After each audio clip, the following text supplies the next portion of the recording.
52절까지의 말씀입니다.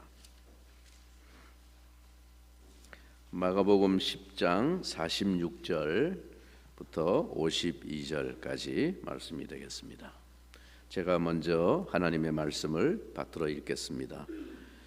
그들이 여리고에 이르렀더니 예수께서 제자들과 허다한 무리와 함께 여리고에서 나가실 때에 디메오의 아들인 맹인 거지 바디메오가 길가에 앉았다가 나사렛 예수시란 말을 듣고 소리질러 이르되 다윗의 자손 예수여 나를 불쌍히 여기소서 하거늘 많은 사람이 꾸짖어 잠잠하라 하되 그가 더욱 크게 소리질러 이르되 다윗의 자손이여 나를 불쌍히 여기소서 하는지라.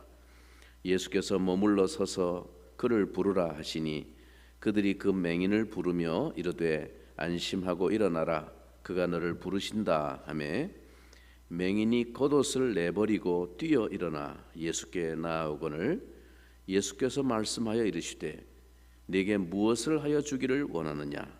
맹인이 이르되 선생님이여 보기를 원하나이다. 예수께서 이르시되 가라 네 믿음이 너를 구원하였느니라 하시니 그가 곧 보게 되어 예수를 길에서 따르니라. 아멘. 예, 지난 목요일 새벽 기도회 시간에 함께 나눈 말씀인데 너무나 잘 알려진 유명한 내용이지만 이 말씀을 새벽 기도를 위해서 다시 한번 묵상하면서 새삼 깊은 은혜가 마음에 밀려왔습니다. 그리고 다음에 주일 설교를 준비하는데 다른 본문을 가지고 준비하고 있었는데 마음에 이 본문에 묵상한 그 은혜가 계속 맴돌아서 이 말씀을 먼저 주일 예배에 다시 한번 전해야 되겠다라는 생각이 들었습니다. 그래서 이 새벽 기도회 시간에 짧은 시간에 간단하게 전했지만 좀 더 묵상하고 준비를 해서 오늘 이 말씀을 여러분과 함께 나누려고 합니다. 예수님께서 예루살렘으로 올라가시는 그 여정에 여리고를 지나가실 때 그를 간절히 찾고 부르짖는 한 사람이 등장을 합니다. 오늘 본문에 소개된 그 사람이 맹인이고 거지라고 소개되고 있는 비참하고 가련한 사람이었는데 이름은 디메오의 아들 바디메오라 그렇게 불리는 사람이었습니다. 유대인들의 이름 가운데 앞에 바자가 붙으면 대개 다 그 뒤에 아버지 이름이 붙습니다. 그러니까 누구의 아들, 바 그러면 아들 그런 뜻입니다. 그래서 베드로의 이름도 원 이름도 시몬이죠. 베드로는 예수님이 붙여준 별명이고 시몬인데 그 시몬을 부를 때 뭐라고 부릅니까?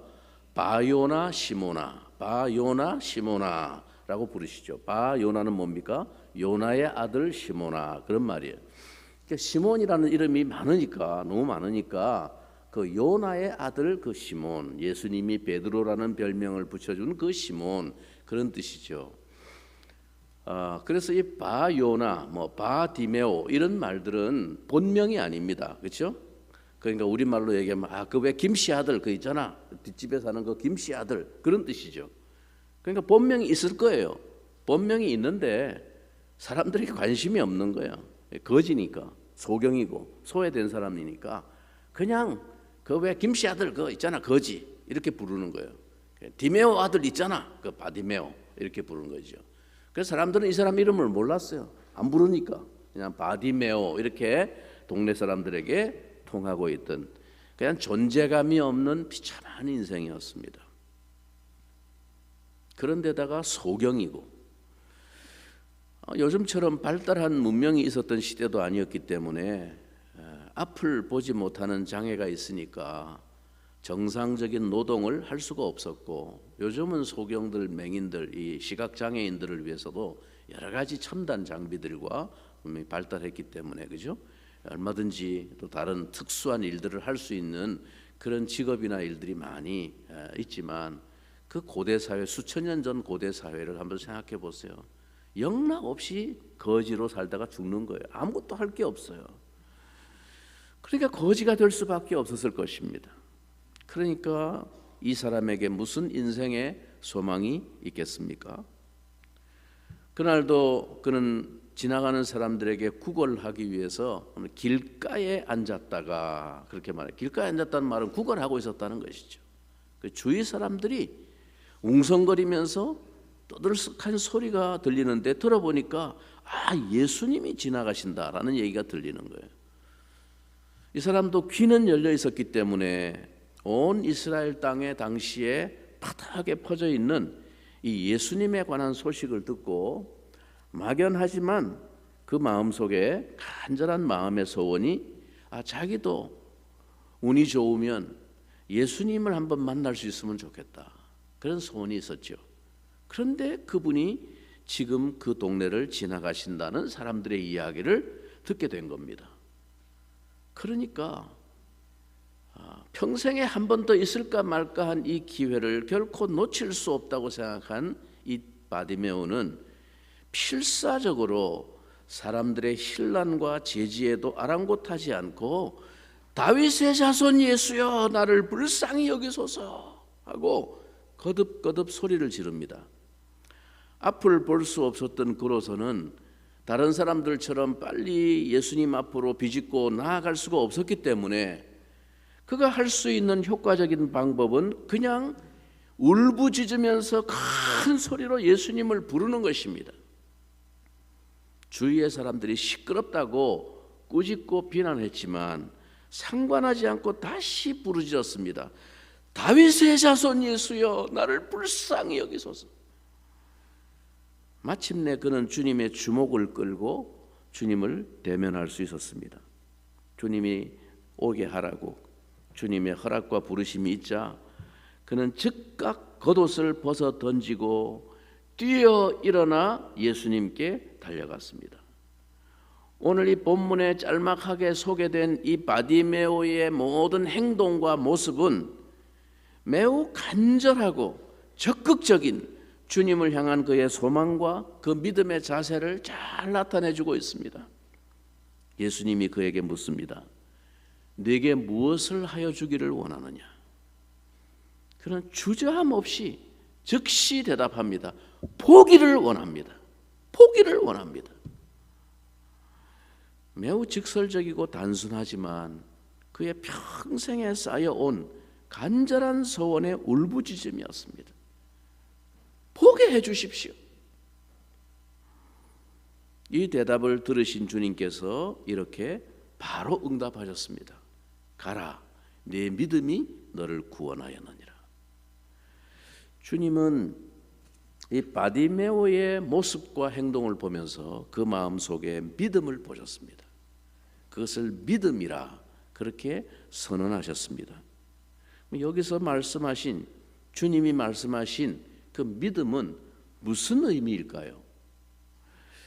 우리가 대개 믿음으로 구원받는다, 그렇게 우리 기독교 구원의 진리를 함축적으로 한마디로 요약하면 그렇죠? 우리는 다른 종교들처럼 자기 공로로 수양을 통해서 구원받는 게 아니고 믿음으로 구원받는다, 그렇게 말을 할 때 그 믿음이란 무엇을 말합니까? 우선 분명한 그 믿음의 대상에 대한 고백이 있습니다. 누굴 믿는다는 거냐?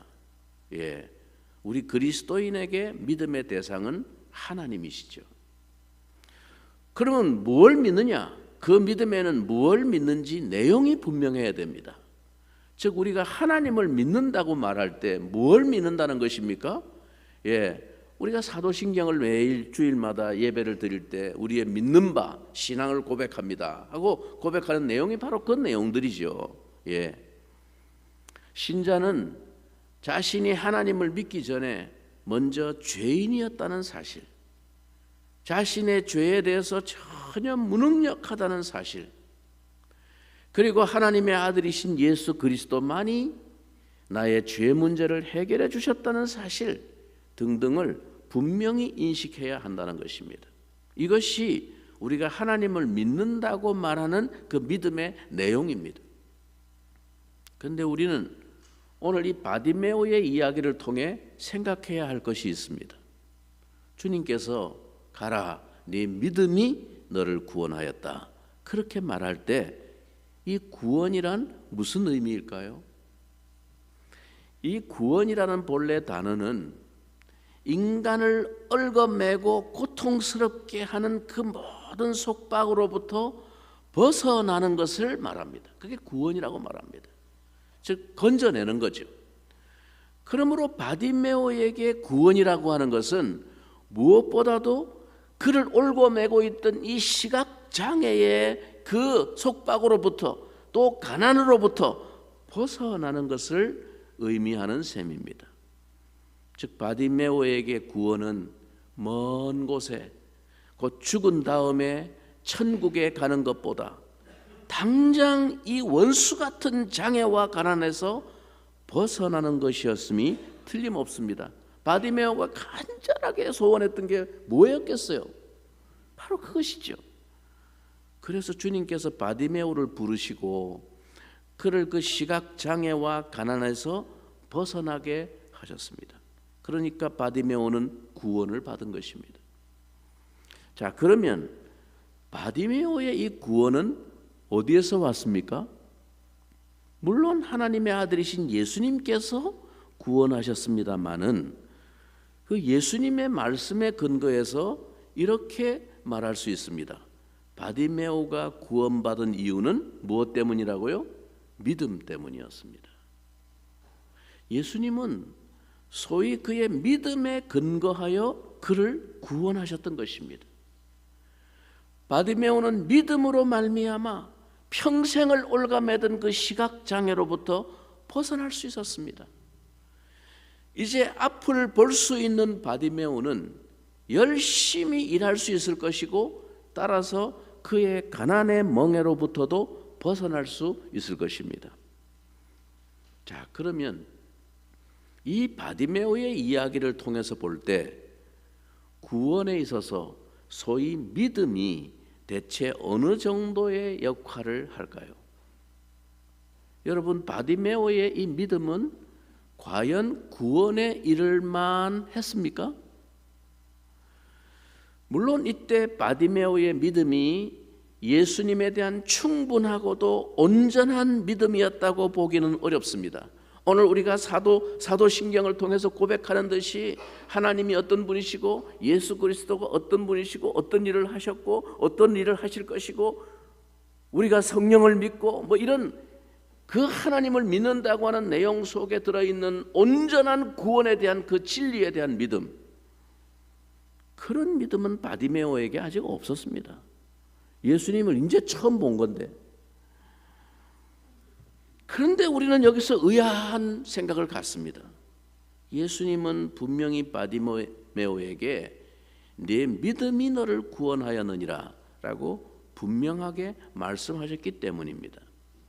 그렇다면 이때 예수님이 바디메오에게 말씀하신 그 믿음이 대체 무슨 뜻이었는지를 좀 더 깊이 살펴보아야 한다는 말입니다. 여기서 예수님은 바디메오의 그 믿음의 완전성을, 믿음의 수준을 보신 것이 아닙니다. 즉 바디메오가 구원을 얻은 것은 자신의 믿음 때문이 아니라는 것입니다. 아니 이게 또 무슨 말씀입니까? 예수님이 앞에서 분명히 바디메오에게 네 믿음이 너를 구원하였느니라 라고 선언하시지 않았습니까? 예, 그 말도 분명히 맞습니다. 그런데 여기서 우리가 더 깊이 생각해 보아야 할 사실이 있습니다. 바디메오가 구원을 요청할 때 다윗의 자손 예수여 나를 불쌍히 여기소서, 이 말은 나를 구원해 달라는 말이죠. 그 구원을 요청할 때 예수님께 그를 구원하고자 하는 마음이 불일 듯이 일어났습니다. 예수님의 마음속에. 그의 믿음이 온전한 믿음에는 부족하지만 주님은 간절히 당신께 매달리는 그 간절한 의존적인 바디메오의 마음을 기뻐하셨습니다. 바디메오에게는 예수님에 대한 바른 지식, 구원에 이르는 대속의 진리에 대한 그 지식과 믿음이 완전하지 않았습니다. 예수님은 자기를 향해서 간절하게 의존적으로 매달려 부르짖는 그 바디메오의 마음의 소망과 열정을 보시고 그를 구원하고자 하는 긍휼의 불길이 예수님의 마음속에 타올랐습니다. 예수님은 전적으로 자기를 의지하고 부르짖는 그 간절한 마음을 바로 당신을 향한 믿음이라고 선언하시고 그를 구원하셨던 것입니다. 네 믿음이 너를 구원하였다. 그렇다면 여러분, 바디메오의 구원은 그의 믿음 덕분입니까? 아니면 예수님의 긍휼 때문입니까?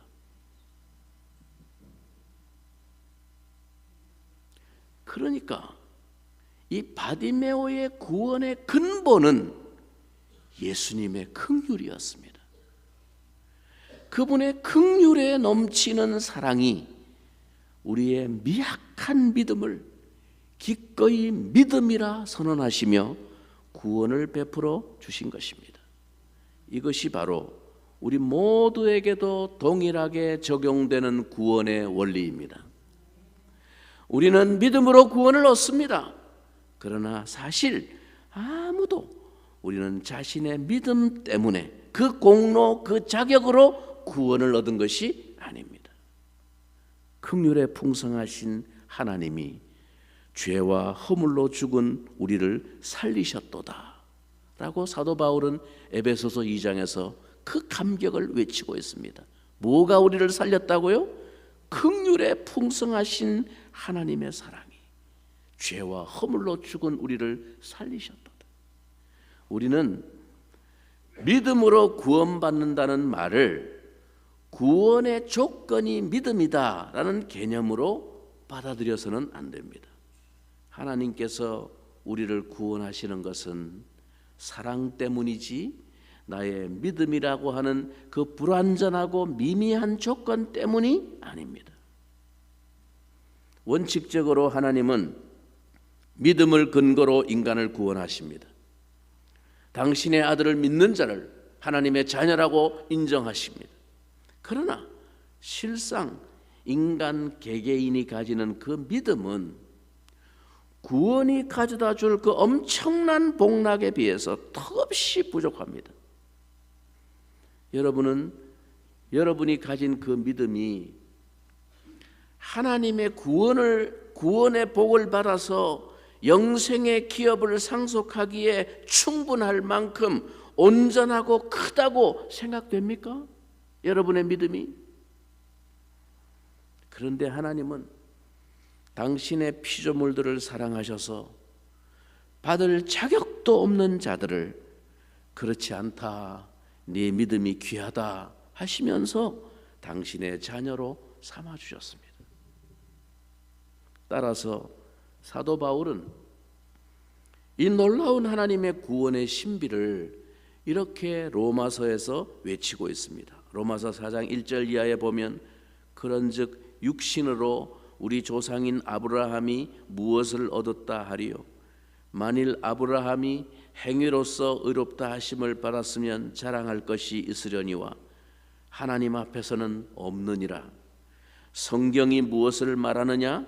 아브라함이 하나님을 믿음에 그것이 그에게 의로 여겨진 바 되었느니라.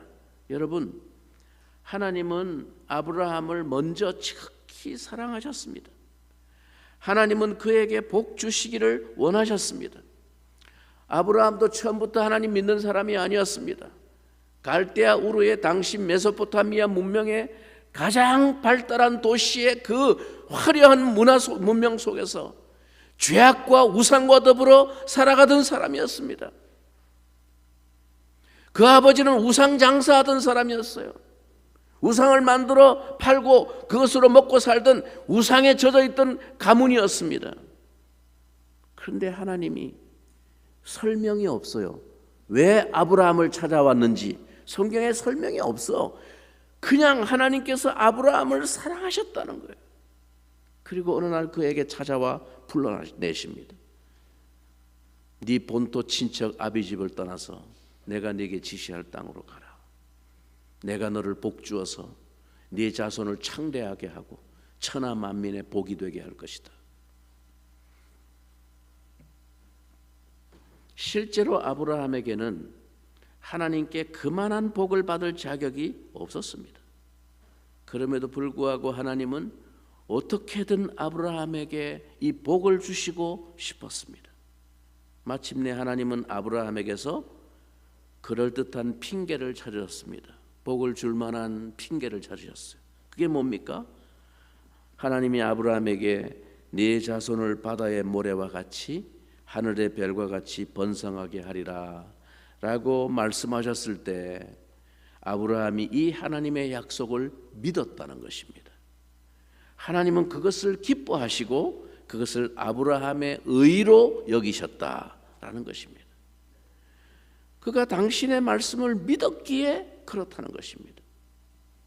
그러나 여러분, 실상을 한번 들여다봅시다. 아브라함은 그 약속하신 아들 이삭이 태어나기까지 한 번도 변함없이 그 하나님의 말씀 약속을 믿었습니까? 아닙니다. 믿는다고 했지만 사실상 온전히 믿지 못했습니다. 그래서 자기의 인간적인 방법으로 그 아들을 만들려고 별의별 궁리를 다 했습니다.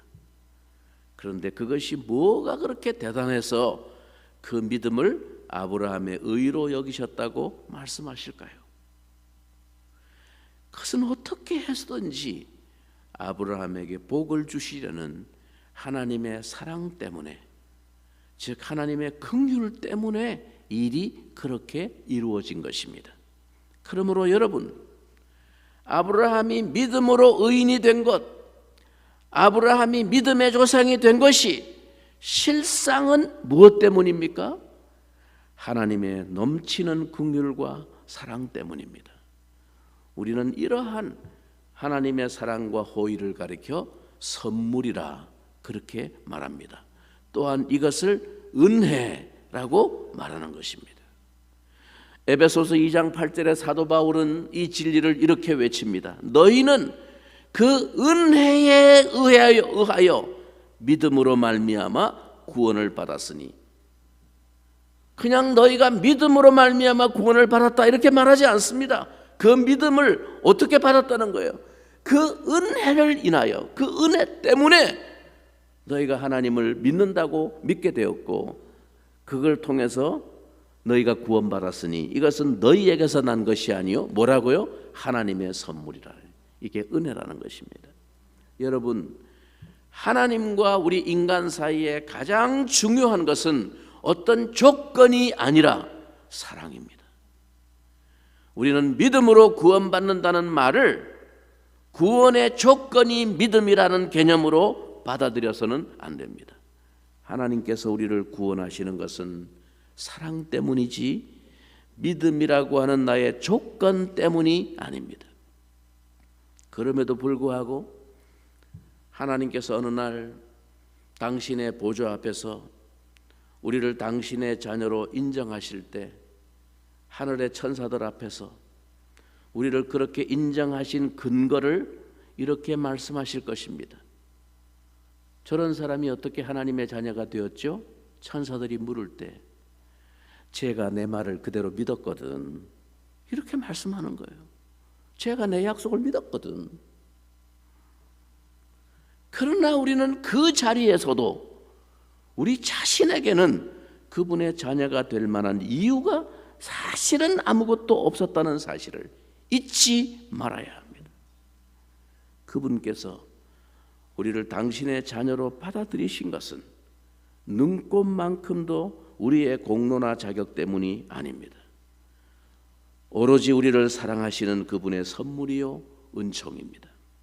사랑하는 성도 여러분, 이 사실은 우리가 이 땅에서 주님과 더불어 교통하며 신앙생활을 하는 동안에도 모든 면에서 큰 확신과 자신감을 줍니다. 우리는 이 땅에 사는 동안 수많은 필요를 주님께 구하면서 삽니다. 주님, 이것 좀 도와주세요. 이것 좀 해결해 주세요. 이것 좀 주세요. 수없이 우리의 소원과 필요를 구하면서 삽니다. 그런데 여러분,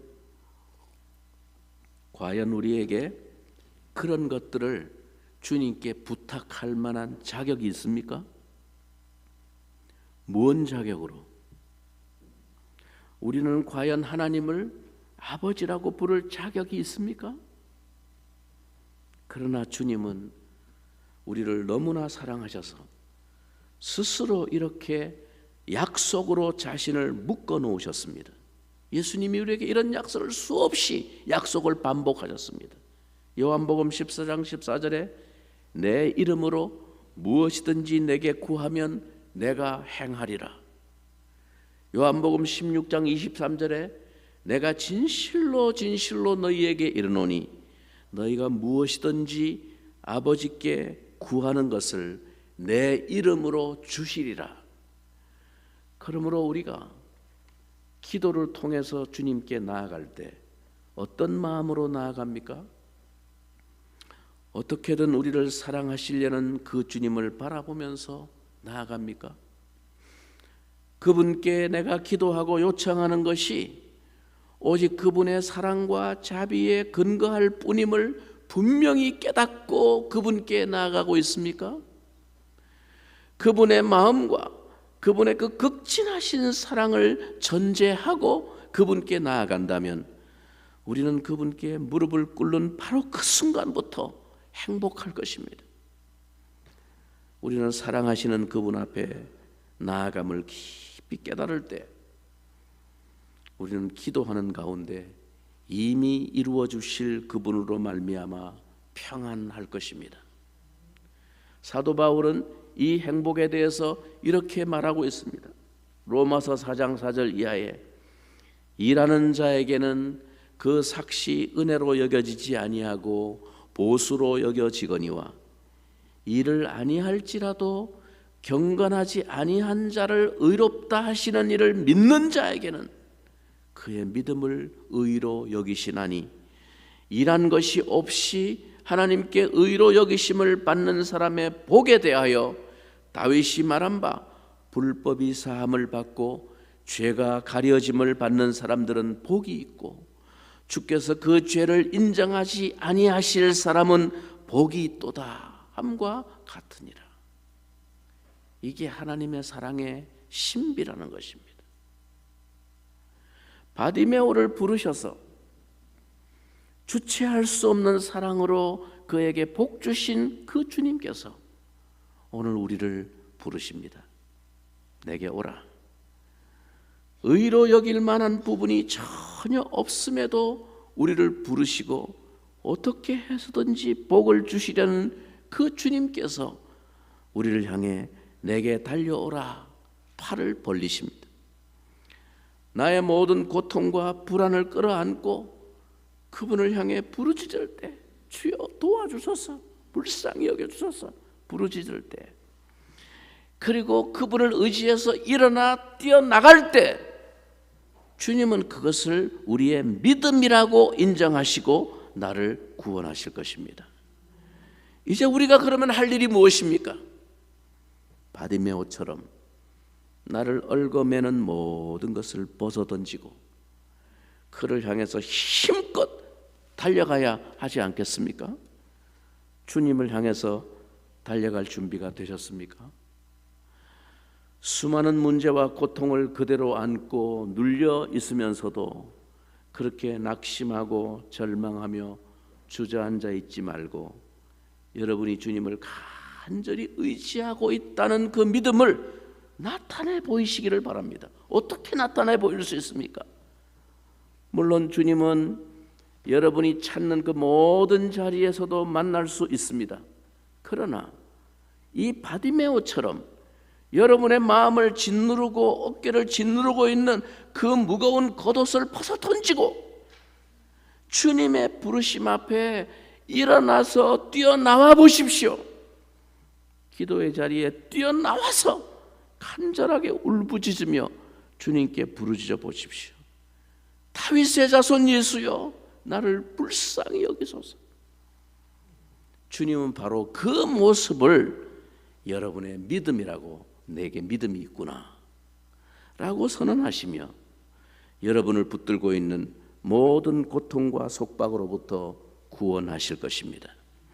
우리 이 시간 바디메오를 통해서 우리에게 말씀하시는 주님의 이 메시지를 마음에 새기면서 함께 잠시 기도하면 좋겠습니다. 잠깐 묵상하면서 다윗의 자손 예수여 나를 불쌍히 여기소서. 일일이 다 설명하고 말로 다 할 수 없는, 다른 사람 앞에 다 말할 수 없는 내 인생을 누르고 있는 깊은 짐과 고통과 아픔이 있습니다. 내 삶을 얽어매고 있는 속박이 있습니다. 주여 내 힘으로 이 굴레에서부터 내가 벗어날 수가 없습니다. 다윗의 자손 예수여, 하나님의 아들로 이 땅에 보내심을 받은 예수여 나를 불쌍히 여기소서. 여러분, 우리 초대교회 시대부터 신앙의 교부들로부터 전통적으로 이어져 왔던 기도가 하나 있습니다. 그 기도가 한마디로 핵심을 요약하면 바로 이것입니다. 키리에 엘레이손, 키리에 엘레이손, 주여 나를 불쌍히 여기소서. 그 기도였습니다. 그 짤막한 기도 속에 내 인생의 무게와 고통과 한숨이 다 농축되어 있습니다. 주여 키리에 엘레이손, 주여 나를 불쌍히 여기소서. 주 예수 그리스도 하나님의 아들이시여 죄인된 나를 불쌍히 여기소서. 그럴 때 긍휼에 풍성하신 주님의 자비를 전적으로 의지하고 그 믿음으로 내 인생의 문제를 안고 간절하게 부르짖는 그 믿음을 주여 이 시간 우리에게도 주시옵소서. 우리가 주님을 향해서 간절한 믿음으로 의지함으로 주의 보좌 앞에 달려나가 구할 때 주님 바디메오에게 말씀하셨던 그 응답, 가라 내 믿음이 너를 구원하였느니라 하는 하나님의 응답과 해결을 경험하는 복된 우리의 삶이 되게 해 주시옵소서. 우리 같이 한번 이 시간 동성으로 기도하겠습니다. 다윗의 자손 예수여 우리를 불쌍히 여기셔서 키리에 엘레이손